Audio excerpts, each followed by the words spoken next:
Hello एव्हरीवान्स, आज आपण पाहणार आहोत lecture number 2 chemical kinetics.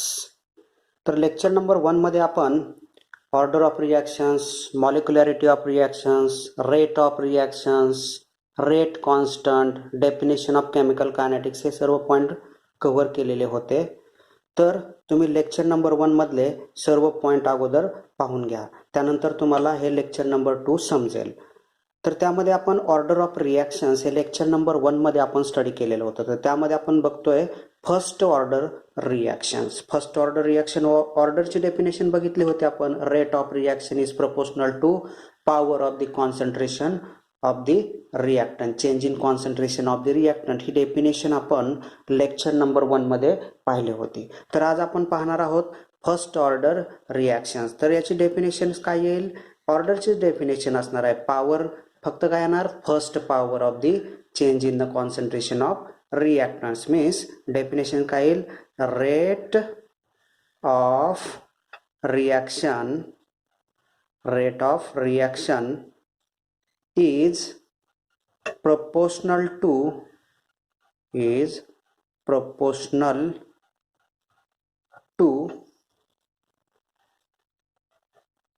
first power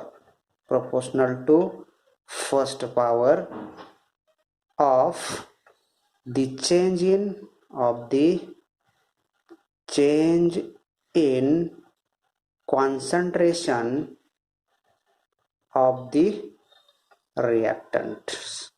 of the reactants.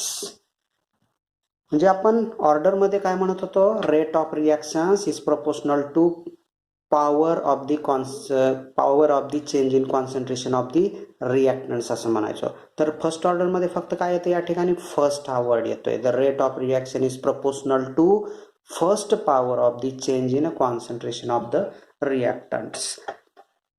Reactions, reactant A, it gives product.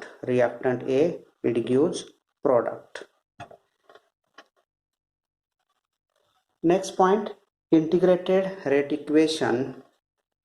Integrated rate equation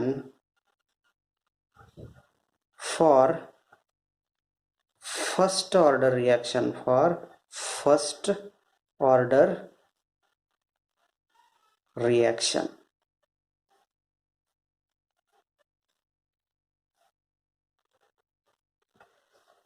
Suppose consider a reaction A gives product.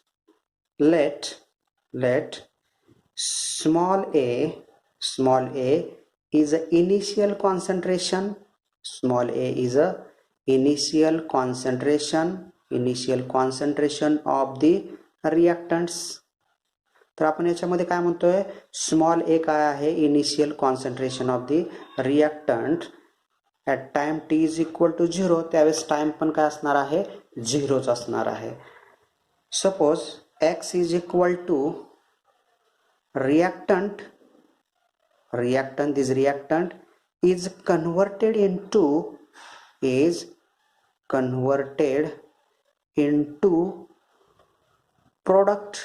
converted into product at time t. आणि X ला काय consider केले आपण? ह्या रिॲक्टंटचं conversion ह्या product मध्ये होतोय, त्यावेळेस काहीतरी टाइम होतोय, म्हणजे टी इज इक्वल टू टीच असणार आहे. म्हणजेच या ठिकाणी काय असणार? T is equal to T. And A minus x is change in concentration of reactant. A minus X is change in concentration of reactants. इथे एकच रिॲक्टंट आहे म्हणून आपण या ठिकाणी काय म्हणतोय? Change in concentration of reactants A minus X. Therefore rate of reaction is directly proportional to change in concentration of reactants. Therefore rate of reactions dx by dt is directly proportional to change in concentration of reactant A minus X. हे जर आपण proportionality sign काढलं, याला equation number 1 म्हणू. हे proportionality sign काढलं तर आपण काय घेतो, के घेतो. म्हणजेच इक्वेशन काय येईल, dx upon dt is equal to K into A minus X. Equation number 2. तो what is mean by K? K means rate constant. K means rate constant. Next, rearrange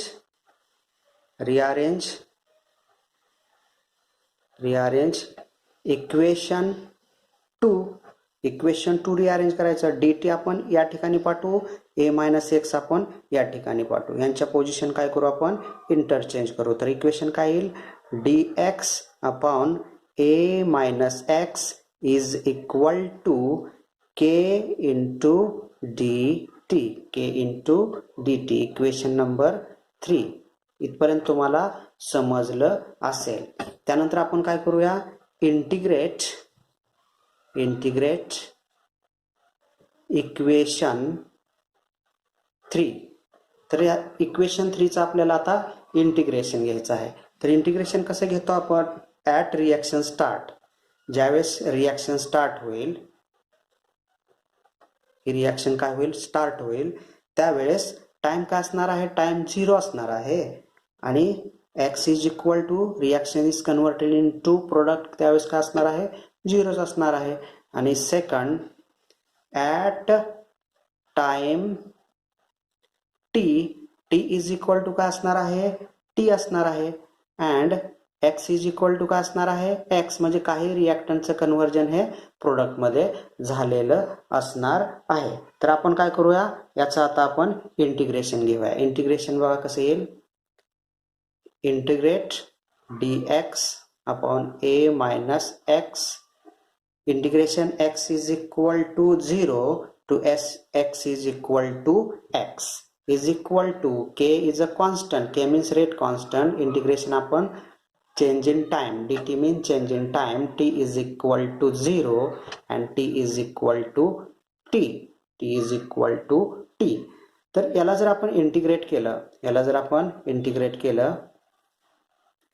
integrate केलं तर इंटिग्रेट केल्यानंतर काय येईल बघा, याचं इंटिग्रेशन मायनस लॅन ए एक्सची value एकदा काय ठेवायची, एक्स ठेवायची, मायनस लॅन. हे लॅन मीन्स काय, नॅचरल लॉग. ह्याचा इंटिग्रेशन काय असतं, natural log. Minus ln a minus x, divide असल्यामुळं मायनस ब्रॅकेटमध्ये मायनस लॅन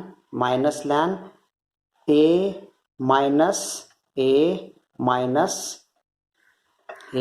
मायनस एकदा एक्सची व्हॅल्यू आता काय ठेवायची, 0 is equal to K into, याचं इंटिग्रेशन काय येणार आहे, t is equal to 0. T is equal to असेल तर काय येणार आहे, या ठिकाणी के टीच येणार आहे. याचं इंटिग्रेशन काय येणार आहे, टीच येणार आहे. बरोबर. ही स्टेप तुम्हाला समजली असेल. एकदा काय करतोय आपण, एक्सची व्हॅल्यू एक्स घेतोय, आणि एक्सची व्हॅल्यू एकदा काय घेतोय, 0 येते. ज्यावेळेस आपण इंटिग्रेशन घेतो त्यावेळेस काय घेत असतो, नॅचरल लॉग घेत असतो. तर या ठिकाणी बघा, हे इक्वेशन आपण कसं लिहू शकतो, मायनस लॅन ए मायनस 0 हे लिहिलेलं आहे. Minus minus plus ln only a minus 0 a is equal to K into t is equal to K into t. Therefore हेच इक्वेशन कसं लिहू शकतो आपण, ln a minus ln a minus x is equal to K into t. Ln a minus x. हे इक्वेशनला आपण असंही लिहू शकतो, ln a upon A minus x. कारण हे मायनस असल्यामुळे काय होईल, डिवाइड होईल. आणि दोन्हीमध्ये आपण नॅचरल लॉग हा कॉमन घेतलेला आहे, म्हणजेच हे काय केलं, आपण डिवाइड केलं. LAN a upon A minus x is equal to KT is equal to KT. आता हे आपण K चे इक्वेशन आणणार आहे. K means rate constant for first order reaction. K is equal to, हे इकडे पाठवल्यानंतर काय होईल, 1/T into ln A/A minus X. हे जे इक्वेशन आलेलं आहे, ह्या इक्वेशनला काय म्हणतो आपण, integrated rate equation for first order reactions. ह्याचं जर आपण टेकिंग अ लॉग घेतलं, टेकिंग लॉग लॅनचं कन्व्हर्जन आपण टेकिंग लॉग बेस 10, बरोबर. आता हे लॅन आहे, हे लॅन आपण काय करायचं आहे, काढून टाकायचं आहे. त्याच्याऐवजी काय घ्यायचं आहे, लॉग बेस 10 घ्यायचं आहे. तर त्यावेळेस काय करतो आपण 2.303 व्हॅल्यू घेत असतो. म्हणजेच काय येणार बघा equation, K is equal to 2.303/T log base 10. लॅनचं कन्व्हर्जन कशामध्ये करतोय आपण, लॉग मध्ये, A/A minus X. This equation is also known as integrated rate equation for first order reactions. Equation number 4 and this is equation 5. Equation 4 and 5 is known as integrated rate equation for first order reactions. या ठिकाणी तुम्हाला समजलं असेल बघा, मी आणखीन एकदा सांगतोय. हे ln A minus ln A minus X आहे. हे दोन्हीला लॅन नॅचरल लॉग आहे. या दोन्हीचा लॉग आपण कंबाईन घेतला तर हे काय होईल, दोन्ही डिवाइड होईल. A/A minus natural log A/A minus is equal to K into T. त्यानंतर आपण काय करतोय, रिअरेंज करतोय. हे T इक्वल टू साईनच्या लेफ्ट हँड साईडला पाठवल्यानंतर या ठिकाणी कसं आहे, हे मल्टिप्लाय, इकडे आल्यानंतर काय होईल, डिवाइड होईल. म्हणजेच काय येईल या ठिकाणी 1/T into natural log A/A minus X. तर नॅचरल लॉगचं कन्व्हर्जन आपण लॉग बेस 10 मध्ये करतोय, लॉग मध्ये कन्व्हर्जन करतोय. म्हणजेच काय येणार, K इज इक्वल टू, म्हणजेच 2.303 ही व्हॅल्यू मल्टिप्लाय होईल, बरोबर, into log base 10/T A into A minus X. तर ही स्टेप तुम्हाला समजली असेल. And this is known as integrated rate equations for first order reactions. आणखीन एकदा आपण रिव्हिजन करूया. आपण डेफिनेशन्स पाहिली. Rate of reaction is proportional to first power of the change in concentration of reactants. Reactions घेतली, त्यानंतर त्यामध्ये आपण ए म्हणजे काय म्हणालो, initial concentration of reactant. X means reactant is converted into product at time t, and A minus X change in concentration of reactants. म्हणजेच काय, rate of reactions is directly proportional to change in concentration of reactants. म्हणजेच rate of reaction dx/dt is directly proportional to A minus X, equation 1. हे sine काढल्यानंतर आपण K घेतलं. म्हणजेच काय आलं या ठिकाणी, K मीन्स रेट कॉन्स्टंट्स. हेच इक्वेशन आपण काय केलं, इक्वेशन 2 रिअरेंज केलं. यांची A मायनस X आणि dt ची पोझिशन इंटरचेंज केली, इक्वेशन 3 मिळालं. त्यानंतर त्याला आपण इंटिग्रेट केलं. इंटिग्रेट केल्यानंतर आपल्याला ही स्टेप फार महत्त्वाची, ही तुम्हाला समजायला पाहिजे. याचं इंटिग्रेशन केल्यानंतर नॅचरल लॉग घेतो minus LAN A minus X. एकदा Xची व्हॅल्यू X ठेवली, Xची व्हॅल्यू एकदा 0 ठेवली. आता हे मायनस मायनस प्लस होईल आणि A मायनस 0 मीन्स A येईल. हे लॅन A आपण अगोदर लिहिलं आणि त्यानंतर मायनस लॅन A मायनस नंतर लिहिलं. म्हणजे हे इक्वेशन आहे is equal to K2 is equal to KT. आणि त्यानंतर ह्या दोन्हीला कंबाईन आपण नॅचरल लॉग घेतला, A/A minus X is equal to KT. त्यानंतर नेक्स्ट स्टेप बघा, A इज इक्वल टू हे T आपण इक्वल टू साईनच्या लेफ्ट हँड साईडला ट्रान्सफर केलं. हे डिवाइड होईल 1/T into ln A/A minus X. त्यानंतर कन्व्हर्टिंग लॉग बेस 10 किंवा टेकिंग लॉग बेस 10, नॅचरल लॉगचं कन्व्हर्जन आपण लॉग बेस 10 मध्ये केलं तर आपल्याला 2.303 लॉग बेस 10 ही व्हॅल्यू घ्यावी लागते. म्हणजेच K is equal to 2.303/T log base 10 A/A minus X, equation number 5. This equation is known as integrated rate equation for first order reactions. त्यानंतर आपण बघूया unit of first order reaction. Next point, unit of first order reactions. The rate constant for first order reactions K is equal to 2.303/T log A upon A minus x. हे equation आपण आताच derive केलेलं आहे. तर याला काय म्हणतो आपण? Integrated rate constant equation for first order reactions. In this equations log A upon A minus X ही जी पूर्ण टर्म्स आहे, ही जी पूर्ण काय आहे? टर्म्स आहे. Log A upon A minus X will be number. ही पूर्ण टर्म्स म्हणजेच काय? नंबर आहे. बरोबर. त्यानंतर 2.303 इज ऑल्सो नंबर. हे पण काय आहे? नंबर आहे. Therefore K is equal to 1 upon T. Equation काय राहिलं फक्त? K is equal to 1 upon T. Log A upon A minus X हा नंबर आहे. 2.303 हा पण काय आहे? नंबर आहे. म्हणजेच के इज इक्वल टू काय आलं? 1 upon T. 1 upon T means time inverse. 1 upon T means time inverse. Times कशामध्ये घेतो आपण? Minute inverse. मिनिटामध्ये जर रिॲक्शन्स लावलेली असेल आपण तर मिनिट इनवर्स. सेकंदामध्ये रिॲक्शन्स लावले असेल तर सेकंद इनवर्स. आवर्समध्ये रिॲक्शन्स लावलेली असेल तर आवर्स इनवर्स. बरोबर. Means the unit of first order reactions is time inverse. Unit of first order reactions is time inverse. Times आपण कशामध्ये घेतो? ते इनवर्स होईल. Minute inverse, second inverse, hours inverse.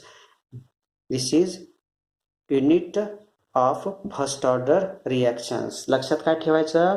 First order रिॲक्शनचं unit हे काय आहे? तर टाइम इनवर्स आहे. त्यानंतर नेक्स्ट पॉइंट बघूया आपण. Half life for first order reactions.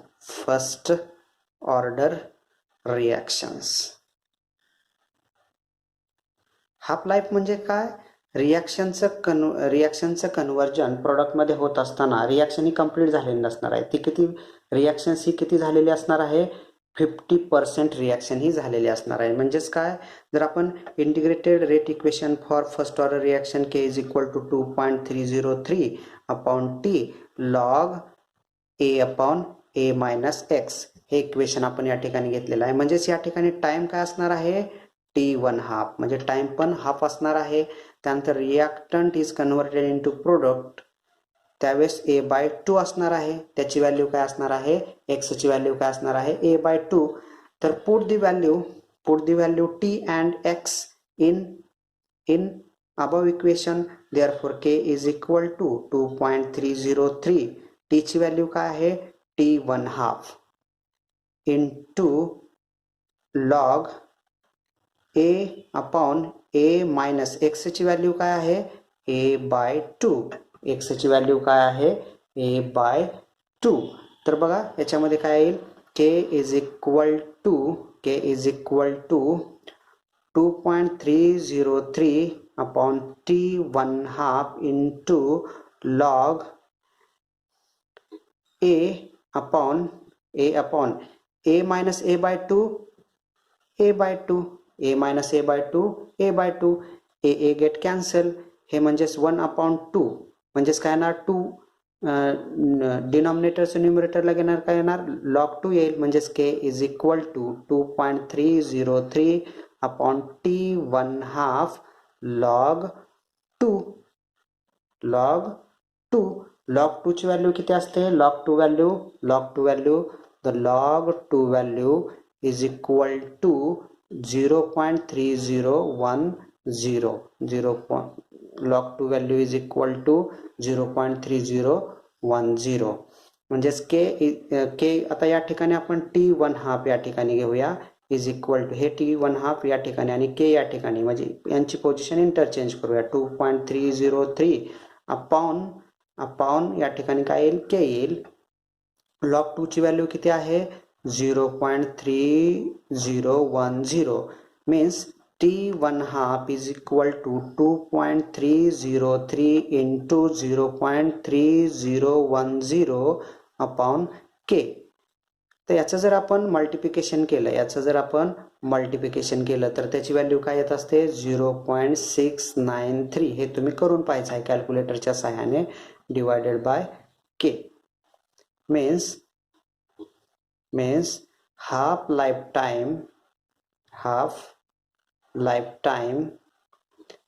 lifetimes is inversely proportional to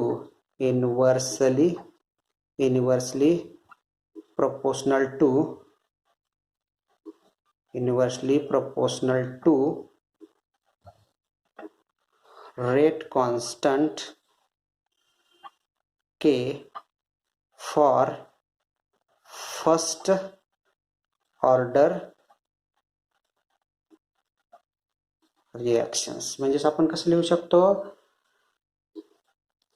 the half lifetimes of first order reactions is inversely proportional to rate constant for first order reactions. हे आपण हे असंही लिहू शकतो. बरोबर. तर तुम्हाला समजलं असेल तर unit of first order reactions time inverse and half life time for first order reaction T1 half is equal to 0.693 upon K. बरोबर. म्हणजेच half life times is inversely proportional to rate constant for first order reactions. त्यानंतर आपण बघूया graphical representation in first order reaction. Graphical representation in first order reactions. The integrated rate equation for first order reactions, K is equal to, we know that K is equal to 2.303 upon T log A upon A minus X. Rearrange याला equation 1 म्हणूया. Rearrange equation 1.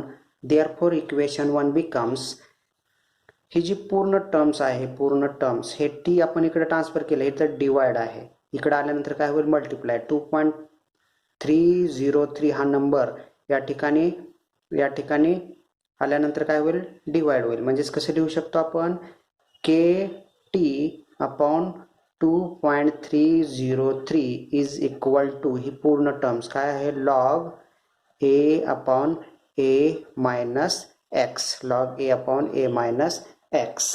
त्यानंतर बघा next point, आता plot the graph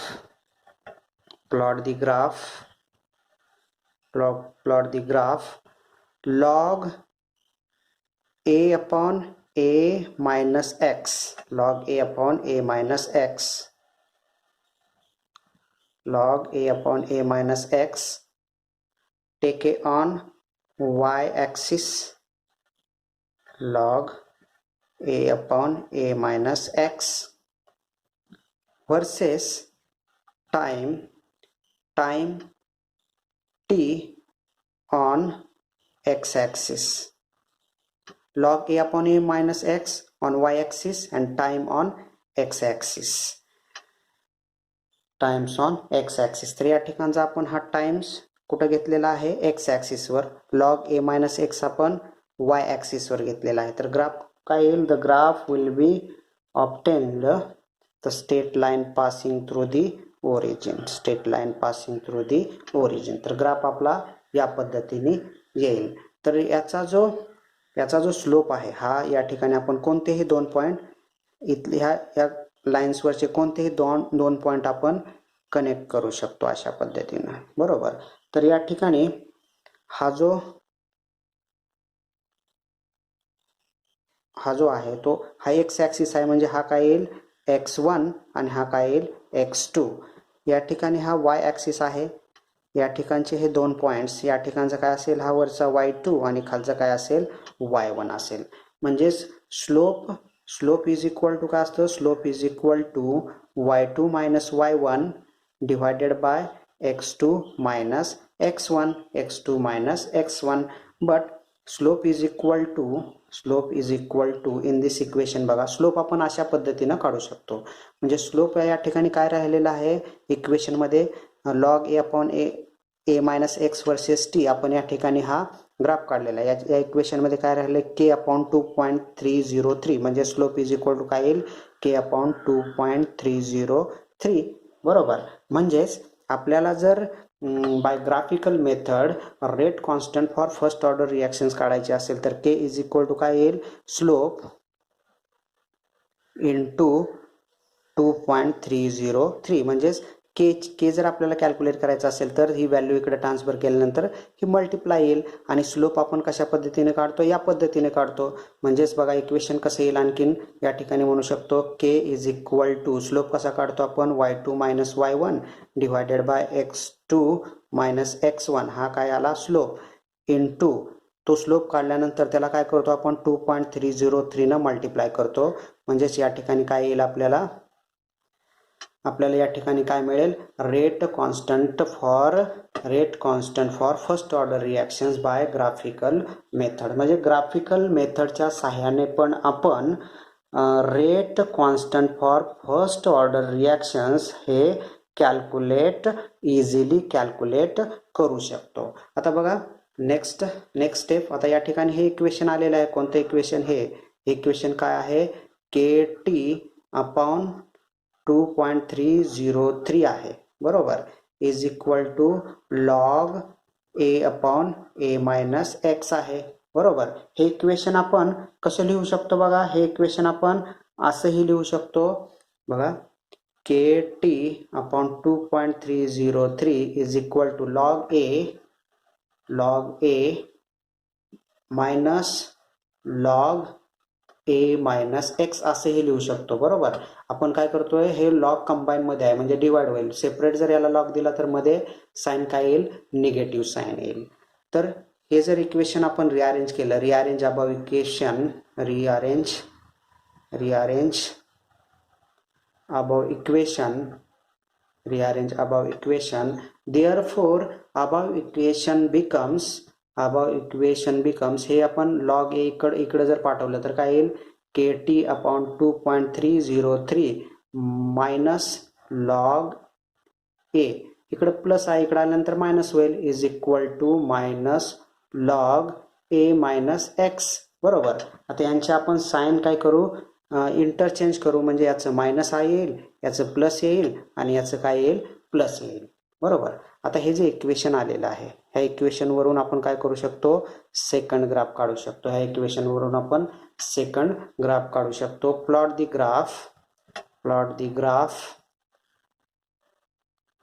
graph log A minus x on y axis, बरोबर. या ठिकाणी sorry on y axis, बरोबर आहे, y axis log A minus x take on y axis and time. हा जो टाइम आहे, time take on x axis, the graph म्हणजे log ए minus x versus काय आला, ग्राफ टाइम. हा सेकंड ग्राफ आला आपला, हा ग्राफ नंबर 2 आला. तर ग्राफ काय होईल, the graph will be obtained intercept on y axis. म्हणजेच या ठिकाणी जो स्लोप असेल बघा, या ठिकाणी जर स्लोप असेल, हा या ठिकाणी आपण या लाईनवरचे कोणतेही 2 पॉईंट, या ठिकाणी असे पॉईंट्स आलेले असतील, बरोबर, आणि ते आपण कनेक्ट केलेले आहेत. तर कोणतेही 2 पॉईंट्स आपण काय करू शकतो, असे कनेक्ट करू शकतो. कनेक्ट केल्यानंतर तो असेल, तो काय असणार आहे, स्लोप असणार आहे. स्लोप म्हणजेच काय असणार, y2 minus y1 divided by x2 minus x1. तो कशा पद्धतीने असणार आहे, या ठिकाणी हा y ॲक्सिस आहे म्हणजे हा y2 आहे आणि हा या ठिकाणी y1 आहे. हा x ॲक्सिस आहे, x1 आहे आणि या ठिकाणी काय असणार आहे, x2 असणार आहे. परंतु हा जो स्लोप आहे, स्लोप इज इक्वल टू या ठिकाणची व्हॅल्यू काय असणार आहे, मायनस के अपॉन 2.303. म्हणजेच के इज इक्वल टू काय येणार आहे, स्लोप इंटू 2.303. हा कशामध्ये येणार आहे, मात्र हा याचं साईन काय असणार आहे, निगेटिव्ह साईन असणार आहे, कारण या ठिकाणी हे निगेटिव्ह साईन आहे. त्यानंतर या ठिकाणी जो इंटरसेप्ट आहे, या ठिकाणी हा ग्राफ काय झालेला आहे, इंटरसेप्ट झालेला आहे. तो इंटरसेप्ट झालेला आहे, हा जो इंटरसेप्ट आहे, याला काय म्हणतो आपण, इंटरसेप्ट म्हणतो. इंटरसेप्ट इज इक्वल टू, आता इक्वेशन मध्ये आपण हे वर्सेस हा ग्राफ काढलेला आहे. हा काय घेतलेला आहे, स्लोप घेतला. या ठिकाणी राहिली व्हॅल्यू ही म्हणजेच काय असणार, intercept is equal to log A असणार आहे. Intercept is equal to log A असणार आहे. तर तुम्हाला ग्राफिकली दोन्ही ग्राफच्या सहाय्याने तुम्ही rate constant for first order reactions हा इझिली कॅल्क्युलेट करू शकता. पहिला ग्राफ काय आला आपला, लॉग ए अपॉन ए मायनस एक्स वर्सेस टी. त्यावेळेस ग्राफ काय होईल, straight line passing through the origin. त्यानंतर दुसरा ग्राफ कोणता काढला आपण, लॉग ए मायनस एक्स वर्सेस टी. त्यावेळेस काय होईल, इंटरसेप्ट ऑन वाय ॲक्सिस. आणि आपल्याला या पद्धतीने रेट कॉन्स्टंट काढता येईल. हा या पद्धतीने आपल्याला काय करता येईल, हा रेट कॉन्स्टंट काढता येईल. त्यानंतर इंटरसेप्ट वन या ठिकाणी तुम्ही पाहिला, या ठिकाणचा ही जी व्हॅल्यू राहिलेली आहे ती इंटरसेप्ट लॉग ए आहे. Graphical representation in first order reactions हे तुम्हाला समजलं असेल. म्हणजेच आपण integrate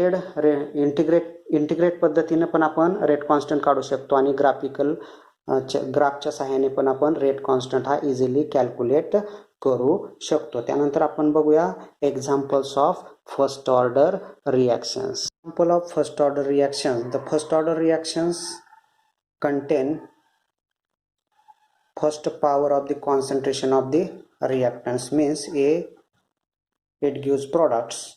The example number one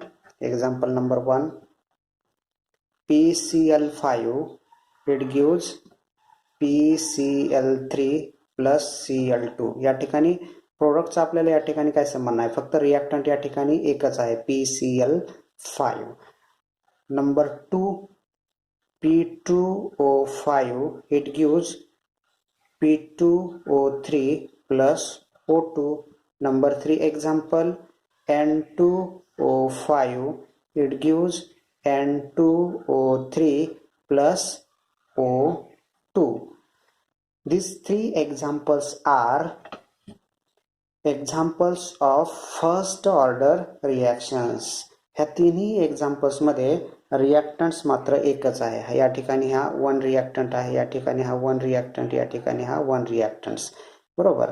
म्हणजेच काय, rate of reactions is proportional to first power change in concentration of reactant is known as first order reactions. तर तुम्हाला फर्स्ट ऑर्डर रिॲक्शन्समध्ये आपण आज definitions, integrated rate equation for first order reactions, unit of first order reactions, half life time for first order reactions, graphical representation in first order reactions, some examples of first order reactions, एवढे points आपण first order reactions मध्ये covers केलेले आहेत. तर next लेक्चरमध्ये आपण याच्यामधले numericals हे solve करणार आहोत. तर तुम्हाला लेक्चर नंबर 2 हे समजलं असेल. तर लेक्चर नंबर 2 केमिकल कायनेटिक्स आपण या ठिकाणी स्टॉप करीत आहोत. थँक्यू.